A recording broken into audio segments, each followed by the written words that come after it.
Welcome to Multifamily Grit, where we share the pros and cons and the celebrations and struggles of the most important industry in the United States, multifamily property management, where we manage millions of apartment homes for over 100 million U.S. residents. Today's episode is sponsored by Fortress OS, the only core property management operating system built for affordable operators. Ready for your applicants, leasing agents, and compliance team to love the software they work in and the job they do every day? Fortress revolutionizes affordable management and reduces applicant to move-in time to save you money, generate your asset more cash, and help your teams create more success. Today, William Durham, my longtime friend and team member, will be interviewing me. William, before we start, tell me a little bit about you and how we know each other. A little bit about me. Ooh. Oh gosh, was not ready for that. Well, I can just get into. I'll just start with where I've been in property management, and then I'll just lead into how I know you. Yes, So, it goes together. yeah. So I've been in property management a little over 12 years now. Started as a leasing consultant on site. I was a community director, and then I've moved around and handled different positions in property management. I just found a passion for it really early on prior to joining or moving into property management. I was in hotel management for a number of years and did that. And I thought it would just be an easy transition going from hotels to properties, apartment communities. It is not. It's not easy at all. These people stay much longer. They're a bit more demanding than hotel guests typically. So, uh, yeah, Just a little. yeah. So I started in Nashville, Tennessee. Took a job in near DC. Worked there for a while, and then worked with a pretty large property management company located in Atlanta, Georgia, handling acquisitions and dispositions for them. And then I was looking to move back to Nashville, so that's when I reached out to property management company in Nashville, and that's when I met you during that actual interview process, which was fun. So that was 8.5 years ago. So Yeah, it's crazy to think we've been working together that whole time. When you joined us at our property management company based in Nashville, things were a little chaotic. And you and I worked directly together for a period of time, actually. So before you get into asking questions about me, I want to know your opinion. What do you think is one of the best things about working with me? working with you, Yeah. I've just always really admired your grit, which plays in well, but your honesty and how you communicate with people. I think everybody who works for you knows where they stand with you, and they appreciate your drive and your ambition. And I think that makes other people want to do bigger and better things ultimately. So I've just always loved it. I always looked up to you as a bit of a mentor and how you've tackled things. And I was like, oh, maybe I can, you know, use some of that, be a bit more like you. That's so funny because I feel like so much of our energy together and the reason we've worked so well together is because you can always calm me down when I get maybe a little too passionate about things. You always have the ability to kind of break it back down to the basic elements, not just my energy, which has always been so helpful. So now you know what the next question is going to be because I always need both sides of the coin. So, what is the most difficult thing about working with me? Oh, that's a good question. And I don't want to give a cop out answer because I feel like it's easy to just be like, nothing, you're amazing. Um, but I think the real honest answer here is I think it goes into what I like working about or what I like the most about working with you. I think those reasons are also some of the reasons why it can be hard and Hmm. challenging at times as well. You expect a lot, you demand a lot, but it's all valid, what you expect. Um, so I think it's just sometimes learning over the years, just learning to kind of navigate that a bit. Uh, Yeah. but you were growing a property management company and then decided to build a software company. So you had a lot on your plate, in probably more ways than I even knew about.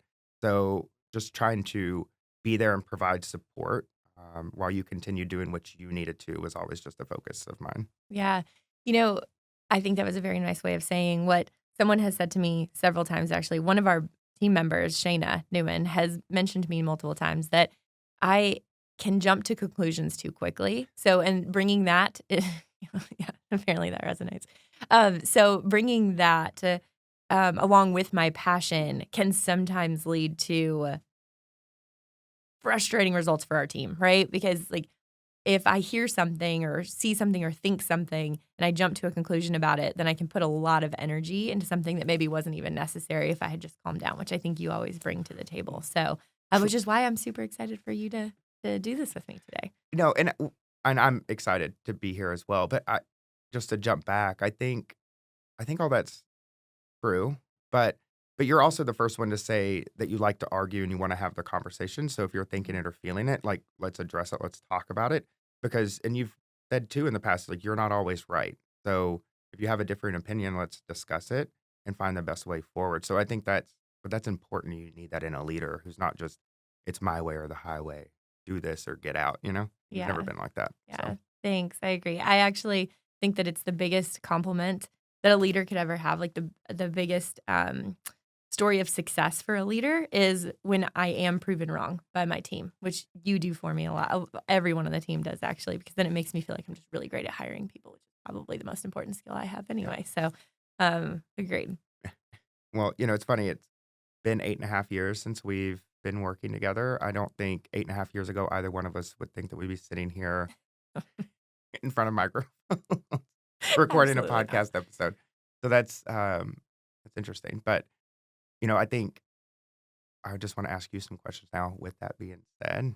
Mostly just you've asked me a bit about my background. I think I would Yeah. just love to hear about your background. I think everybody would love to. Yeah. Oh, my background is so Y I almost like to call it a little schizophrenic. I have gone and done so many kind of random things, and sometimes I even look back and I'm like, "I don't even know how these things all tie together." So, straight out of high school, I went into college and, majored in accounting, which my brain has always been fairly analytical in that way. I love debits and credits. I really like for things to balance. Not necessarily the best at math. Statistics was a massive challenge for me, but, just love the concept of accounting. And, while I was in undergrad, I actually knew pretty early on that I wanted to join the Army. And, I have a pretty large philanthropic side of me and really service-based, community-based. And so when I decided that I was going to move on to law school and become an attorney, because let's be clear, as you mentioned earlier, I could argue with anyone. I love to just have the conversation. I could argue with a brick wall. Really wanted to learn how to hone that and become an effective communicator and collaborator. So decided I was going to go to law school and join the military with the hopes of becoming a JAG attorney, and really wanted to travel the world for a period of time. And unfortunately, my first summer with the Army, while I was in law school, went phenomenally well. I was in Fort Sill, not the most wonderful or luxurious place in the world, but got to actually intern with the Office of the Staff Judge Advocate there for a whole summer. I learned so much. It was an incredible experience. But then my second summer with the Army, I actually spent at Fort Knox doing an officer training program for about 8 weeks. And unfortunately, during that time, I ended up breaking both of my feet. So shattered both of my third metatarsals, and ended up receiving, after about a year's worth of physical therapy, ended up receiving a medical discharge and really wasn't quite sure what I wanted to do after that. I had this grand, dream of what I wanted, and my plan was so specific that when I realized that plan wasn't going to come to fruition, I was like, I don't really know what to do next. And fortunately, I was able to still kind of run out part of that adventure that I was really wanting to get out of myself, because my husband, we actually got married right after I graduated law school, was working for a Department of State contractor in Iraq. And the company that he was working for was looking for someone to come in and handle logistics, some accounting work, administrative work. And because I already had all of my background checks, my clearances, all of that done, they hired me. And so I actually went over and worked with my husband in Iraq for a year, really focusing on accounting, some HR work, logistics. Learned a lot. Honestly, it was an incredible experience, and got a little bit of that travel out of my system. Got to experience the world a little bit, and it was really really an exciting experience. Honestly, That's I've heard this story a couple times, and yeah. I like hearing it I always like to hear it, because sometimes I'm like, "What have I done with my life?" It's like, It's okay. Actually, I could say the same thing the first time I flew into Iraq. So they actually have to take the planes, they have to spiral them in it. Well, they did have to spiral them in and out, right? So this was 15 years ago. And there was still a lot of threat from incoming for when you were flying in and out of BIAP, the Baghdad International Airport. And so the planes would literally spiral in and out of the air. And so the first time I'm coming in, right, and the plane starts to do the circle coming down to the ground, and I'm like, what am I doing with my life right now? And then, of course, you actually get into the airport, and there are guards there ready to load you into these soft-shelled vehicles, and they hand you a bulletproof vest and helmet and an M4, a gun. They hand it to you, and they're handing me all this stuff, and I'm putting it on, and I was not really prepared for it, to be completely honest with you. And we load up into these vehicles and start to make our way through Baghdad, and it was pitch black because the best way to do it is actually undercover and concealment. So we start driving through the city, and I swear to you, the whole time I'm like, what am I doing with my life right now? You think you're ready, and then I think you do something like that, and you realize maybe you weren't. uh, I've lived a very sheltered life. um, One thing I'm curious about is, so accounting. Yeah, I've worked with you on many accounting projects because I feel pretty good in most operations, and I know just enough about accounting to be dangerous in most cases. But yeah. so on the accounting side, but also going to law school, going to Iraq, all these things. Which one of those like experiences, and maybe it's not even one of those experiences, but like which one of those experiences you think gives you, do you rely on most maybe when it comes to like leading a company? Yeah. Oh, that's such a great question. So after coming back from Iraq, I this was in 2011, and I passed the bar exam in Tennessee, but I also had my first son in that same period of time. I actually took the bar exam on my son's due date. So, well, thankfully, he held out. I was very clear to That's him the entire crazy. time he was in my stomach. I was like, "Hey, like, we're gonna hold out for this. Like, we're gonna get through the bar exam. We're not doing this again." So, and he was actually born the next day after my 2 days of the bar exam. But I passed the bar exam, but I had a newborn, and I was like, "I'm not really ready to go work in a law firm, working, climbing my way to the top, competing billable hours, 70, 80 hours a week. Like, I'm not ready for that Yeah. right now at this stage in my life."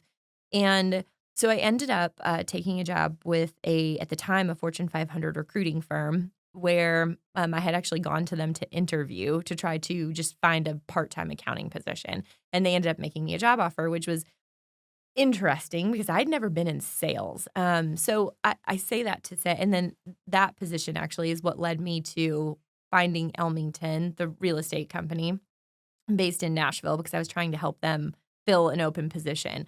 But I say all that to say, I've worked in so many different positions. So when I was in high school, I actually worked in a law office where there were just four of us. And then I've been a bartender. I've waited tables. I was in the military. I worked at a Fortune 500 company. I have worked at so many different places. And I can honestly say that the thing that I think I bring to leadership is the fact that in all of those companies, the determining factor for me in whether I was happy or not, and whether I gave 110% or not, was always the people I was working with, not what I was doing, not whether or not I loved the mission of the company or the logistics of my job. It was all about who I was working with. And they didn't even have to be perfect, and I didn't even have to necessarily like them. They just had to also give 110%.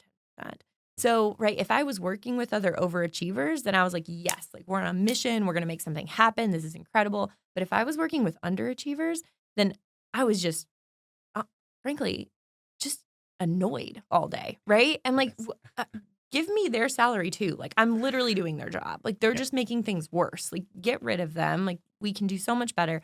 So, I actually think that that's what I bring to the table in leadership is knowing that whether you're working in a four-person team or a Fortune 500 company or even something as structured as the U.S. military, like it everything about your happiness and your success can be dependent upon ensuring that you're surrounded by overachievers and not underachievers. I love that. And I've loved that just as the kind of philosophy in general, which I think is another reason why I just like working with you. It's not the case in many places, as I'm sure you know. It's a hard standard, honestly. Like, we talk about it a lot at Yeah. Fortress and even at Elmington, right? We say the only true way to reward your overachievers is by not burdening them with underachievers. But that's a lot easier to say than to actually do. I mean, a lot easier, right? It's really because ultimately what it comes down to is making sure that you're firing underachievers as soon as you identify that. And firing people is hard. It's against our human nature to want to help and support others and bring them up. Tough. Yeah. Yeah, and I think there's probably a whole episode just to talk about that for sure. Because I think people hate the word fire. I think it elicits some like visceral reaction from a lot of Yeah. people, but Yeah. sometimes it's the best thing that you can do for somebody, and it's not Mhm. really like firing them. It's letting them go out and find what they're passionate about and where they really fit well. Because maybe it's not here, and maybe it's not right now. So, Yep. but I'll digress a bit. Yeah. One thing I do want to ask is just something maybe a little bit off. I don't know. Anyways, dealing with in your roles as an executive for a property management company, but now in your role as founder and as founder and CEO of Fortress, um, who's the most difficult to deal with? Is it residents? Is it your team, or is it clients? Just curious, like, yeah, what makes you go, ugh, I have to handle this now? Oh my goodness, that's such a good question. I would have 8 years ago, 9 years ago, I would have easily said it was residents, Yeah. like, easily. Mainly because they're so unpredictable and you don't know what the truth is, and there's so much he said, she said that happens. Um, Interestingly, now, I would tell you that the most difficult thing about what I do and working with people is actually me. Hmm. I I would say that the hardest thing for me is working through my inherent assumptions or my ego or like my feelings on any situation rather than just allowing the situation to be. Most situations aren't good or bad, they just exist. And the best way to handle them is to allow them to just exist and to decide in those moments, what do I want? What do I want out of this situation? What's the best result for this situation? And then how do I work collaboratively to obtain that result rather than focusing on the feelings or the components. Instead, it's like, what do you want and how do you get it? Oh, wow. Yeah, I mean, you can tackle and handle most things. Dealing with yourself sometimes is the hard Mhm. it's the hardest thing. Yeah. Um, well, I want to talk more about the podcast and, like, why we're here. Yeah. I'm so excited. Again, this is, crazy that we're literally sitting here recording this right now. I know, and huge kudos to you because if not for you, we would not be here right now doing this. So Well, thank you. I appreciate it. I just, reached out to some great people. Yeah, it was just that easy. Yeah. Yeah. Mostly. But no, I think I would love for you just to give us some why are we here? I know, but just to share with everybody, like what we're hoping to gain out of this podcast. Yeah. What's multifamily grit doing? You know, have to actually come at this from a place of pretty extreme humility. So when I joined Elmington 11 and a half, almost 12 years ago, actually, when I joined the company that was Elmington at the time, it was the 4 business partners who founded the company, Kerri, Ben, Ryan, and Hunter. And they were working in this very small office space, and they were ready for a full-time accountant to essentially come in and set up their financial infrastructure. They were purchasing some multifamily assets in, and around pretty much in Tennessee and in a few states surrounding, Kentucky, Alabama, and they were really just looking to start creating that back of house infrastructure. And as I was trying to find someone to do this for them, this is working for them as a recruiter, no one was ever good enough. And we spent a lot of time together. And they were like, you know what? There's something about like our how we're working together. And I was like, okay, you're right. There is like, you guys are a little sketchy. And let's be clear, my office is going to be in one of your closets. That's a little like, it was a mess, like literally like the storage closets. There was a vacuum to my right. There's a picture of it out there somewhere. And I, but I joined them because of that mentality where I was really ready to work with overachievers exclusively. And it was just them. I was their first full-time employee. And humbly, I had no idea what property management was. When I joined them, I knew nothing about the multifamily world. I had lived in apartment communities from time to time, but you don't really, unless you've been there, you don't really understand the complexity of it. You don't know what's happening in the background, and you have no idea how hard it is to staff those communities with community managers and assistant managers and leasing consultants and maintenance technicians in such a decentralized environment, right? Because your home office for the property management company is mostly hundreds, if not thousands of miles away from some of these apartment communities. So you just have no idea. So when I got into it, I had no idea. And we start managing some assets and we are like, okay, like maybe we can figure this out. And we start digging in and we're learning a lot and we're slowly growing. So it's not that painful. But 2 years into this labor of love around property management, we purchase a small property management company, which doubles our size overnight. We go from 2,000 units to about 5,000 units.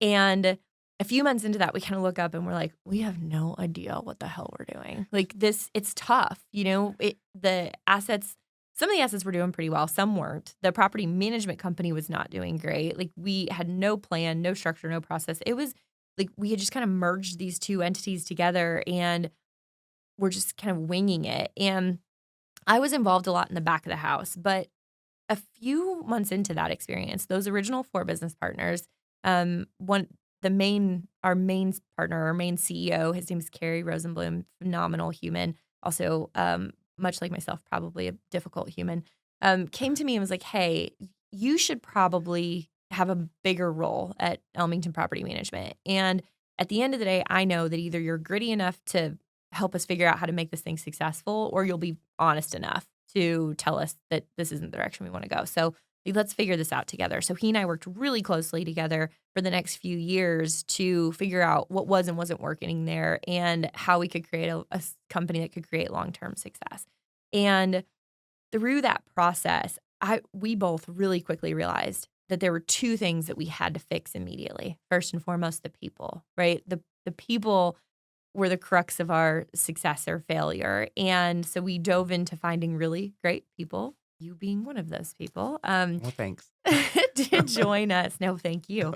To join us and help us figure out what was going on and how we could create success. And we were so lucky to be able to do that. We surrounded ourselves with awesome people.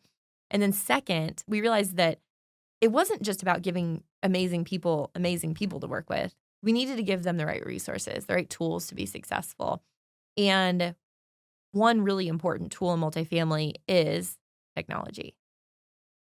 And I'll never forget when I was first digging in and trying to figure out how our teams use the technology that we were giving them, tech that we were spending millions of dollars a year on, by the way. I sat down with a leasing consultant for one of our affordable properties and said, take me through a prospect to a move-in on an affordable community with an actual household. And I stopped counting at 300 clicks. She literally was walking through this process. And I was astonished that this is what we were asking our team members to do, that we were giving them a task that was almost impossible. And that's what they were supposed to be doing every day. And then we were breathing down their necks if they weren't moving people in quickly enough, or if I didn't have all the data on every single applicant or every single prospect. And this was a generation, mind you, that was essentially born with an iPhone in their hand. So they're used to being able to accomplish anything in extreme transparency and quickness. And I'm giving them this super cumbersome solution to use. And I remember in that moment, I was like, we can't keep doing this. This is not the way to success. This isn't the path to the future. This is not how we're going to have successful and happy team members. We have to fix this. Yeah, I agree with all of that and obviously helped. Well, yes. I mean, at the time, just managing and administrating and managing other property management software systems for Elmington. So I'm very Yeah. familiar with those products that are out there and use them and tried to support on-site team members that were using them, and it was a struggle for sure. Well, and I didn't immediately say, like, "We need to build our own software." Agreed. I Yeah, said, "There must be something better out there." So we went and looked at all the software, and we rolled some more out. yeah, And, you know, I feel like that taught us some really incredible lessons because we tried them all. It also created a lot of anxiety and frustration. We were running multiple core systems. Thank you for staying with me through that.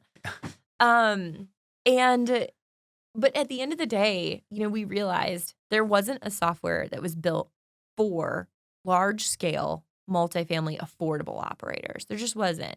There are a lot of solutions that have built modules for affordable or add ons for affordable, but there was no system where affordable was the DNA. Affordable was like the very core component of what the teams were doing every day in that software. And so we felt like that was what our mission was. We wanted to create a solution that allowed affordable operators to have extremely robust solutions that encompassed every tool that you need today to manage a property. You need a resident portal, you need a maintenance app, you need to be able to text your residents directly in your core software. You need all these things. And we wanted to create a solution that provided everything that you needed to manage today, along with all of the requirements for affordable. So that's what yeah. we did.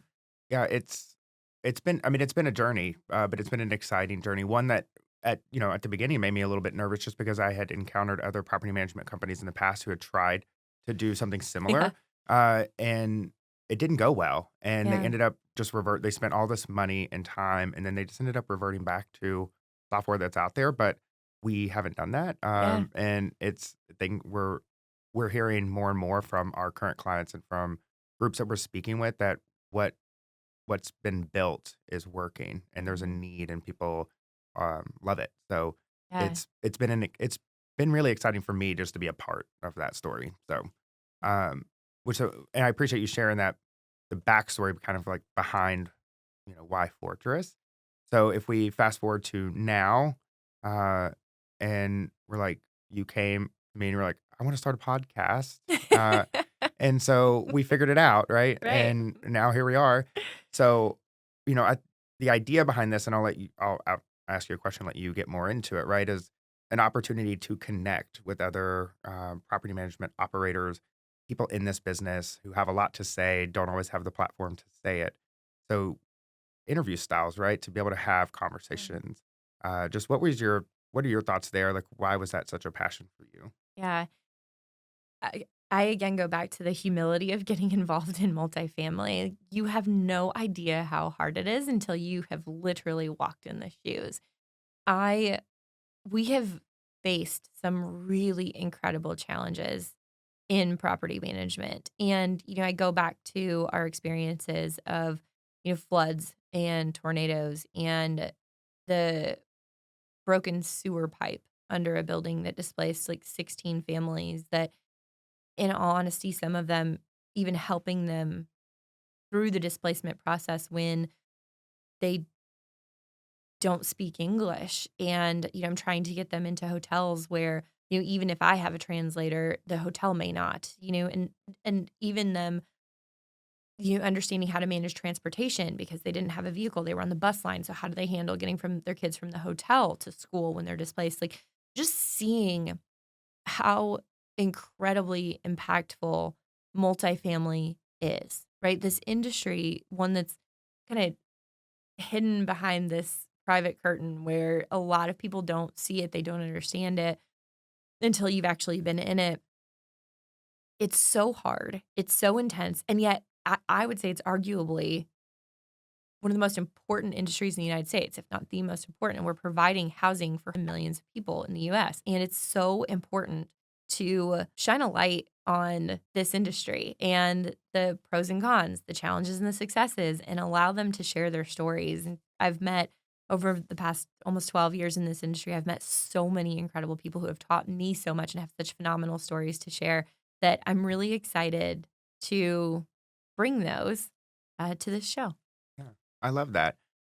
And you're right. There's so many things happening every day in property management. I'm sure it's like this with most companies, but I find it a bit unique too, and just the professionals I deal with or team members that I deal with every day, especially those who have a background in property management, who've worked on site, to hear their stories and then hear maybe the positions they're in now, whether those are regional level positions, still on site, or in some sort of like supportive role, like compliance or Yeah. accounting, or just to hear their stories. But it's so much more than just their like I'm not just doing accounting or I'm not just doing compliance. There's so much in the background of all of this because these are homes. These are where Mhm. people live. This is where people Mhm. have babies. This is where people pass away. This is where people like celebrate and do all these Yeah. things. So we're responsible. All the work is important, right? Compliance and accounting. All these things have to function so that the property can remain functioning so that people can live and Mhm. do all of those things. So I think what you're saying is spot on. Oh, the way you put it was so beautiful. This is where people live. They Yeah. celebrate. They pass away. They bring home babies. This is like it's so important that we handle what we do, the jobs that we do with like the utmost care and respect. And the story of that is really a beautiful one. So I'm really excited for those who have been living in it for maybe even longer than I have to share to bring those and share them. Yeah, I agree. I think when we were thinking about names like multifamily grit, right? And I think Yeah. um, it it took us a minute to settle on it, or at least let that be. I don't know when it popped into our heads. I think it was like, well, this makes sense, right? Yeah. Because it we are going to talk about multifamily, but something that you feel pretty passionate about is grit, right? Yeah. And so talking to individuals who share that same passion, who have things to say, Yep. and giving them a platform to just say them. Like, Yep. what do you want to talk Yes. about? Come tell Kerri. Come Yeah. talk to her. Well, I think you have to be extremely gritty to be in this industry and to be successful. You just do. Like anybody can, join in any industry and float through it. But like if you want to be successful in multifamily, you have to be extremely gritty. You have to figure out how to do the best that you can with sometimes little resources. Even if you maybe have the best resources at your corporate office, maybe the asset that you're managing is struggling, with especially with so many assets dealing with floating interest rates and the what that's done to their cash flow and how they continue to pay their vendors and make sure that the units in the property are clean and hire team members. It's really hard. So I think multifamily brings a serious grit every day to what they do if they're going to be successful. And it's awesome to watch. Yeah, just hearing you say that, it just reminds me of some conversation I've had recently. I feel like property management, multifamily is so affected by whatever's happening in the economically, Yeah. and for so many different ways, right? So there's the managing of the properties, but there's what's happening too, just with that asset itself and with those owners and what they're dealing with lenders Yeah. and investors, and it's it's interesting because the conversation continuously changes based on Mhm. what's just happening out in the world and Yeah. what the interests of those properties are, but still trying to maintain positive relationships with residents and feeling more and more that it's becoming more resident centered and resident focused, through conversation. So I don't know if that's relevant to this specific conversation, but No, well, I mean, I love that because I mean, you started with like how the economy is impacting owners and the assets, right? But how's the economy impacting our residents and our applicants? yeah. And at one point, rent was a quarter of your income. Now it's half. Like, and Well, and it's even worse for the affordable communities yeah, who don't. Unfortunately, a lot of the properties don't have the budgets and the things that other communities would, and also these individuals are just they don't have the income, they don't have the money. hmm It's such a struggle. yeah, And then I don't know, start there's so many things that could be done yeah, for sure. yeah. And this kind of leads into one of the programs that is closest to my heart that I started at Elmington 8 years ago, 9 years ago, actually. We held our first, what we called Toy Fest, at the Nashville Edge Hill Metro Police Department, where we brought in about 200 children from the local housing communities. And through a big holiday celebration where we had a cookie decorating, we had a bounce house, we had pictures with Santa, which was a really interesting experience because it was extremely hot in that November when we threw the Toy Fest, and so our Santa was just like sweated through his outfit and the chair, and we had to throw it all away. It was a really interesting experience, but the Toy Fest was a huge success. Every child walked out with a massive bag of toys. Some of these bags of toys were bigger than the kids themselves, so they were like pulling them through the center. It was just phenomenal.